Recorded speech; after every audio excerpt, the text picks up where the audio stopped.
bonjour. Savoir parler de son travail en français, c'est un sujet qui revient tout le temps dans les conversations, hein. Ah oui, c'est clair, dès qu'on rencontre quelqu'un. Exactement.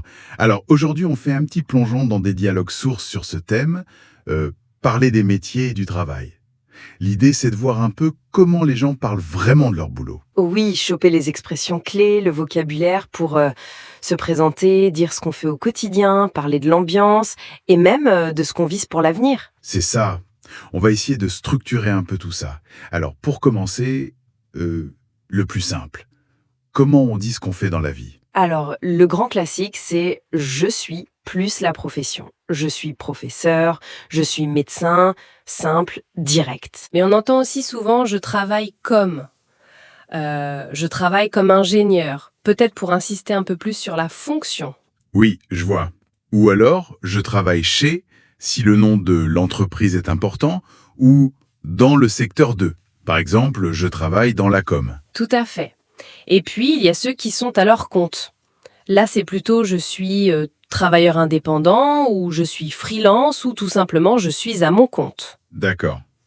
Donc on a déjà pas mal d'options juste pour se présenter.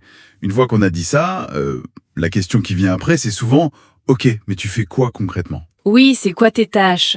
Là, les dialogues montrent souvent des choses très directes avec des verbes d'action. J'enseigne aux élèves. Je réponds aux emails.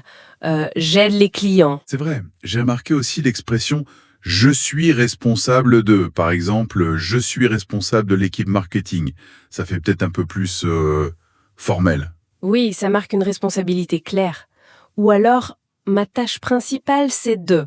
Comme ma tâche principale est de gérer les projets. Ça structure bien. Ok, et la journée type, comment on en parle? Ah, la fameuse journée type.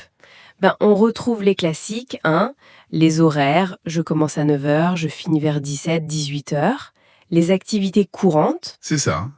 le matin, je consulte mes mails, j'ai souvent des réunions, je travaille sur tel ou tel projet. Et les pauses? J'ai l'impression que c'est important. Ah oui, la pause café, le déjeuner avec les collègues, ça revient très souvent. C'est clairement un moment social clé dans la journée de travail pour beaucoup. Ça rend le truc plus vivant, c'est sûr. Et le lieu de travail, en ça, c'est devenu un gros sujet. Oh là oui, télétravail, bureau, dehors pour certains métiers. On entend beaucoup « je travaille à la maison »,« je suis au bureau » ou le fameux travail hybride, mi-temps maison, mi-temps bureau. C'est ça. Et l'ambiance, on en parle aussi? Plutôt cool ou strict? Carrément. Est-ce que c'est formel, genre costume-cravate, ou plus casual, en jean? On entend des trucs comme l'ambiance est assez détendue, ou au contraire, c'est un environnement assez formel. Et les relations avec les collègues? Primordial. Mon équipe est super sympa, je m'entends bien avec mes collègues, ou parfois l'inverse, mais bon, c'est souvent dit de manière positive quand on en parle. D'accord. Si on devait retenir quelques mots-clés de tout ça. Alors, il y a les incontournables. Le patron, la patronne, un collègue, un client. Puis des mots liés à l'organisation. Une réunion, une date limite, la deadline. Ah oui, celle-là. Universel, hein. On parle aussi beaucoup d'équipe et de plus en plus d'horaires flexibles. Avoir ce vocabulaire de base, ça aide vraiment à s'y retrouver. Logique. Et après avoir décrit tout ça, vient le moment où on dit si ça nous plaît ou pas. Exactement. Le ressenti. J'ai vu des choses comme « j'aime mon travail parce que c'est créatif » ou « parce que j'apprends beaucoup ». Ou alors « les gens sont sympas ». Ça revient souvent aussi. Ouais. Et à l'inverse, on exprime ce qu'on aime moins. Je n'aime pas trop les tâches répétitives, les longues réunions, le stress, Et ça amène souvent à parler de l'avenir, non? du changement. Tout à fait. Ça débouche sur « je cherche autre chose, je cherche une nouvelle opportunité ».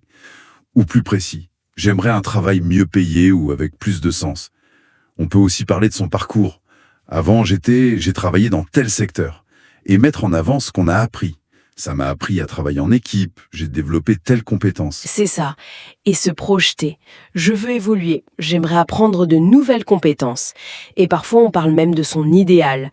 Mon métier de rêve, ce serait, ou plus tard, je veux devenir. C'est inspirant, ça. Et pour que ce soit une vraie conversation, il faut aussi savoir poser des questions, évidemment. Ah bah oui, c'est la base de l'échange. Les dialogues suggèrent des questions assez ouvertes, du genre Et toi, tu fais quoi dans la vie ?» Ça, c'est le grand classique. Oui. Mais aussi, est-ce que ça te plaît, ton travail? Ça fait longtemps que tu travailles là. Comment se passe une journée normale pour toi? Ou qu'est-ce que tu préfères dans ton job? Ça montre de l'intérêt, ça relance. Super. Bon, je crois qu'on a fait un bon tour d'horizon des expressions utiles tirées de ces dialogues pour parler boulot en français. On a vu comment se présenter, décrire ce qu'on fait, l'environnement, les projets. Oui, exactement. Et ce qui est bien, c'est de voir comment ces phrases s'articulent dans une vraie conversation. Ça aide à se sentir plus à l'aise, que ce soit dans une discussion informelle ou même un peu plus pro.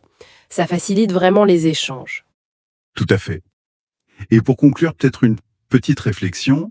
Est-ce que finalement, le fait de devoir mettre des mots, en français qui plus est, sur son métier de rêve ou ses ambitions, ça nous n'aide pas, au fond, à mieux comprendre ce qu'on veut vraiment professionnellement?